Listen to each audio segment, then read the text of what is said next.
Back in the day, rock climbing was not something you did for fun. You basically only climbed stuff if you really had to. And even though climbing wasn't necessarily a hobby back in the day, it was still a useful skill to have. But the question is, what happens when that skill is needed for war?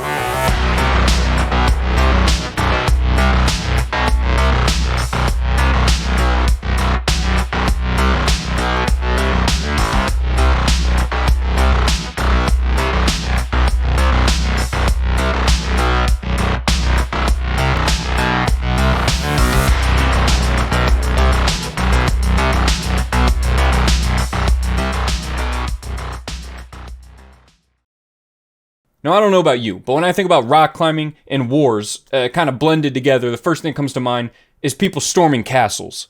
You know, when they put the ladder up against the castle wall, climb up, and they're getting poked in the head with spears and shit. And this is commonly referred to as escalade, or escalade in English. You say escalado, I say escalado. It doesn't matter. And one of the most famous escalades of all time was the Geneva Escalade, otherwise known as La Escalade. And I did a little bit of research and found out there's actually an entire film made about this night called The Night of the Escalade. So they actually have the DVD available for purchase on their website, but they have the trailer up for free. So I figured, we'll give the trailer a try first before we, make any hasty decisions, see what we're getting ourselves into.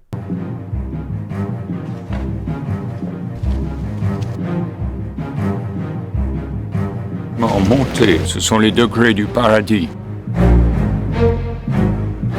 That is not what I expected it to look like. I would imagine there's a little bit more of a sense of urgency. I know they have like armor on and they're trying to be quiet, but this guy looks like he took a Xanax before he decided to storm this castle.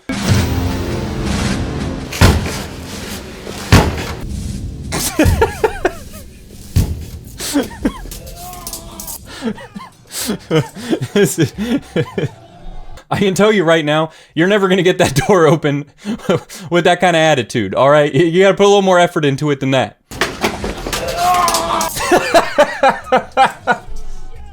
Oh, shit. This guy just casually walks into the sword. We're only 1 minute into the trailer, and I'm already starting to get the impression that this may not be 100% historically accurate. Wow. So this is what it was really like. Why is the acting effort so low in this? Like, I get they're probably not like Hollywood trained actors, but they could try a little bit harder than this. Like, why the hell is this guy just standing here? You have a gun. Shoot somebody.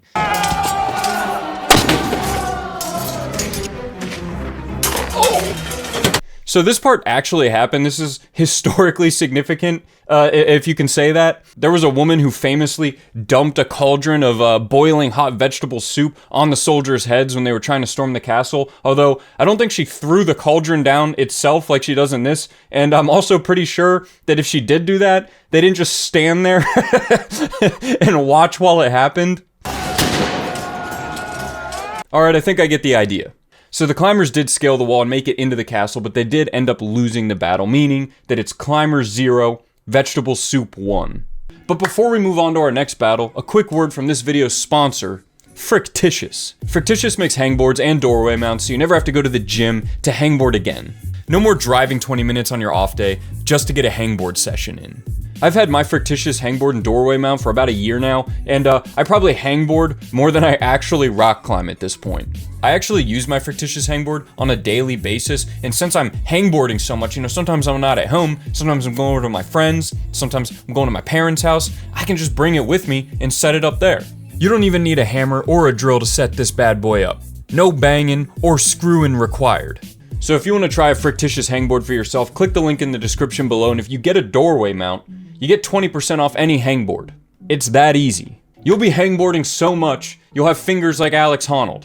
I don't know if that's something you want or not, it depends on the person. But let's get back to rock climbers fighting in wars. Now eventually people weren't fighting in castles anymore, right? There were no more bows and arrows and swords, people had guns. And one of the most famous wars in World War I was the White War. It's a war inside of a war. There's a lot going on. The White War was a conflict during World War I between Italy and Austria-Hungary in the Dolomite Mountains. And this was genuinely a war where rock climbers were fighting rock climbers. These were legitimate rock climbers, not people climbing ladders. And I was able to find a documentary about the war called World War I in the Alps.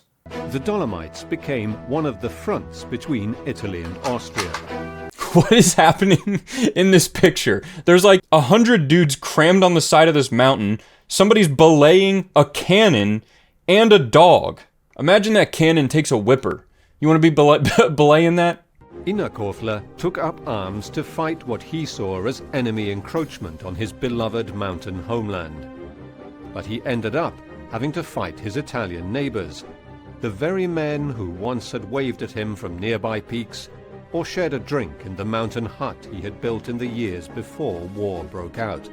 I was like kind of joking when I said this was a war between rock climbers. This is genuinely like a rock climber civil war. I always joked about that happening. I didn't realize it had already actually happened.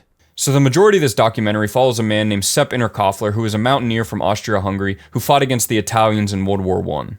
And this man's legacy is heavily tied to his final mission he went on, where he was sent to scale an entire mountain just to take out an Italian trench. As the sun rose over the village of Sexton, Sepp Innerkofler was already at the base of the north wall of the Monte Paterno. All was calm and silent as his sons watched his ascent with a small patrol of soldiers. I do have to say, when I heard they were like rock climbers fighting in a war, I thought it was going to be a little more loose, like they were scrambling up hills and stuff like that, but this shit actually looks pretty hard. Like, this is pretty legit, especially you got a gun and like a pack with you and you're about to, probably get shot. I wonder if the route that he climbed is actually available to climb. Oh shit, they do have it. La Via Ferrata de Luca Innerkofler is a medium difficulty aided route. Oh my god, it's a Via Ferrata? Is there any bigger disrespect to a rock climber's legacy than making their most famous climb a Via Ferrata? It's just downright insulting. The veteran guide climbed, with no technical aids, toward the surprise assault, with artillery cover lending support. According to eyewitness reports, artillery fragments hit Zepp and another climber, but they kept going. This guy's like a combination of Rambo and Alex Honnold. Like, he free soloed up the side of this mountain while getting hit with artillery the entire way up. I mean, Alex Honnold's free solo was pretty impressive, but he was getting hit by artillery while he did it, so, What happened when he reached the top is still the subject of heated controversy today. At the summit, Innerkofler threw 3 hand grenades into the Italian trenches, but they didn't explode. Then, in a hail of rocks and artillery and machine gun fire, Sepp Innerkofler was killed. Whether it was by friendly fire, an Italian bullet, or by a rock thrown by one of the legendary Alpini, is still today a matter of debate. Hey man, live by the rock, die by the rock. That's what I always say. I'm actually pretty surprised I've never heard of this guy before. I know in like Italy and Austria, he's probably more popular or more well-known, but as a rock climber, this guy's like the most badass rock climber of all time. Surprisingly, there's not a lot of movies or anything about this war, but I did manage to find a 2014 film called The Silent Mountain that's supposed to take place in this region during this time frame. And it's free on Amazon Prime. This is a really low-budget video for me.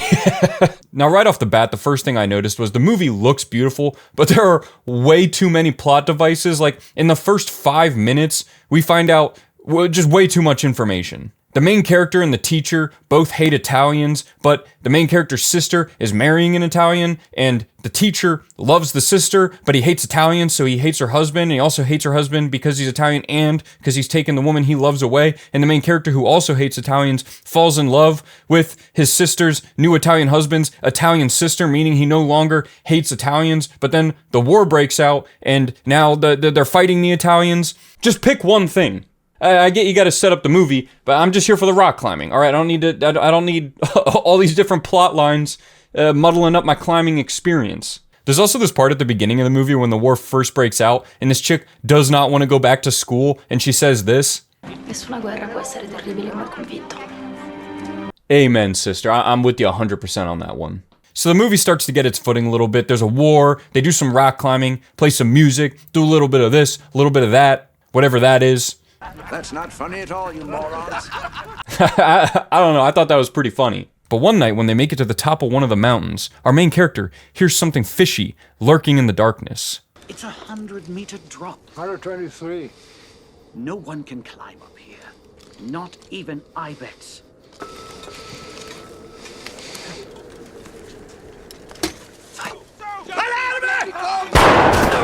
That is rule number 1 in rock climbing. You never take off a climber's beanie. Look at this piece of shit. He knows what he did. He broke every rule in rock climbing in one move right there. You never shoot a climber's hat off. So this movie is just silly. I sat through the entire thing. I watched it start to finish. It really doesn't make any sense, and it just kind of gets more and more ridiculous as it goes on. And I know it's not supposed to be historically accurate, but it does seem to like overly villainize the Italians. Like they have this scene where like the Italian commander is supposed to be first coming up with the idea to dig tunnels through the mountains. And for those of you that don't know, this was a real thing. They actually dug 52 tunnels through the mountains, and it's a pretty famous tourist attraction in Italy. But in the movie, they make it seem like it was this haphazard plan by this psychotic Italian officer who writes the plan down on a napkin, sneezes into it, and then shows it to one of his officers covered in boogers. That's the plan for 52 tunnels? That's how it happened with a rag covered in boogers? Wow. Aren't you proud, Italy? That's your history right there. And as much as I didn't really like this movie, there was at least one part that I found actually pretty funny where this guy tells the longest joke I've ever heard. You either end up on top of the pile or somewhere underneath. If you're on top, well then good for you.